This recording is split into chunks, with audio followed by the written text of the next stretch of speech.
में स्वागत है जीके विद एम के, जहाँ मैं अलग अलग टॉपिक उठाता रहता हूँ और आपको उसके बारे में जनरल नॉलेज देता रहता हूँ। जैसे मैंने पिछले दिन यूनाइटेड नेशन उठाया और हमने उसके 2 ऑर्गन्स कंप्लीट कर लिए हैं। अब हम अगले ऑर्गन करने जा रहे हैं। तो अगर आपने फर्स्ट और सेकंड पार्ट नहीं देखा जल्दी देखिए और फिर थर्ड पार्ट में आइए। धन्यवाद। तो आज हम करने वाले हैं इंटरनेशनल कोर्ट ऑफ जस्टिस। चलिए देखते हैं क्या है इसके बारे में। पहले history. ICJ is the successor of the permanent court of justice, international justice, यानी कि PCIJ, permanent court of international justice, जो कि इस्टेब्लिश हुआ था 1920 में by league of nation. League of nation की तरफ से इसे इस्टेब्लिश किया गया था। और आपको बता दूं कि league of nation first world war के बाद इस्टेब्लिश हुआ था वही काम करने के लिए जो आज हमारा UN कर रहा है, लेकिन वो फेल हो गया, जिसके बाद सेकंड वर्ल्ड वॉर स्टार्ट हुई और UN इस्टेब्लिश हुआ। जब UN इस्टेब्लिश हुआ तो उसके साथ ही जो ये permanent court of international justice है, इसका नाम बदल कर क्या रख दिया गया, इंटरनेशनल कोर्ट ऑफ जस्टिस, जिससे आप वर्ल्ड कोर्ट भी कह सकते हैं। ठीक है, वर्ल्ड कोर्ट, जिसे हम वर्ल्ड कोर्ट भी कहते हैं, वर्ल्ड कोर्ट। तो इसके काम देखते हैं, क्या कोर्ट का काम क्या होता है, आपको पता है वैसे, फिर भी देखते हैं।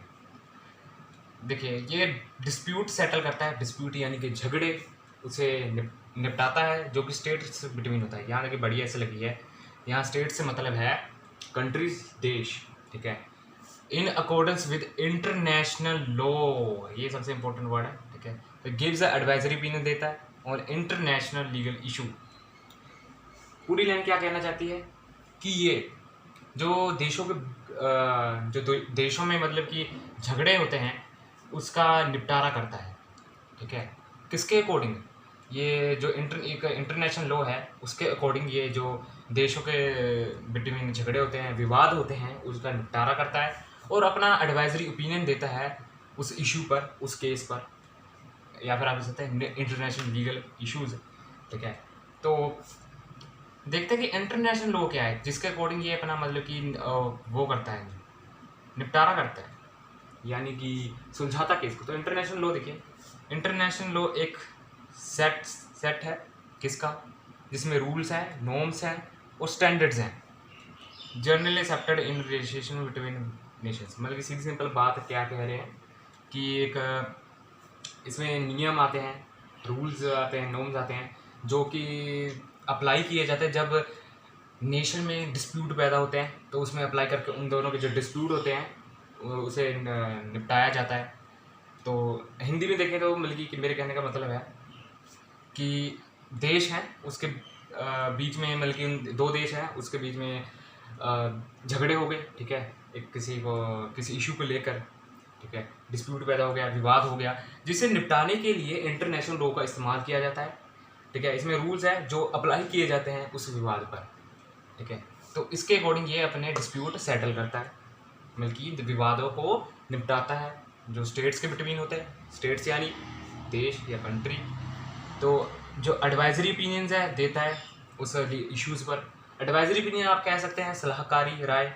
ठीक है, सलाहकारी राय देता है, मतलब कि ये बताता है कि कोर्ट का क्या व्यू है, कोर्ट कैसे देखता है कि ये जो कानून है उस केस पर कैसे लागू होगा।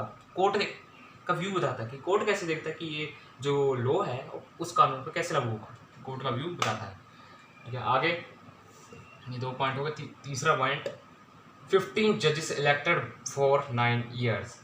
इस लाइन से पता चलता है कि 15 जजेस होते हैं इसमें, जो कि 9 सालों के लिए सेलेक्ट किए जाते हैं या फिर इलेक्ट किए जाते हैं by absolute majority in both the general assembly and the Scotty council. मतलब कि जब जनरल असेंबली और स्कॉटी काउंसिल में एक एब्सोल्यूट मेजोरिटी आ जाती है, ठीक है, उसके बेसिस पर 15 जजेस को इलेक्ट किया जाता है 9 सालों के लिए। किसमें, जनरल असेंबली, जब स्कॉटी काउंसिल जनरल असेंबली में एब्सोल्यूट मेजोरिटी मिल जाती है 15 जजेस को इलेक्ट करने के लिए, तो वो इलेक्ट होते हैं 9 सालों के लिए, इनका टर्म 9 सालों का है। ठीक है, अगला, इसका हेडक्वार्टर कहाँ है, द जगह हैगोई, उस पर मतलब कि हाँ बेस्ड है। तो इधर हमारा इंटरनेशनल कोर्ट ऑफ जस्टिस।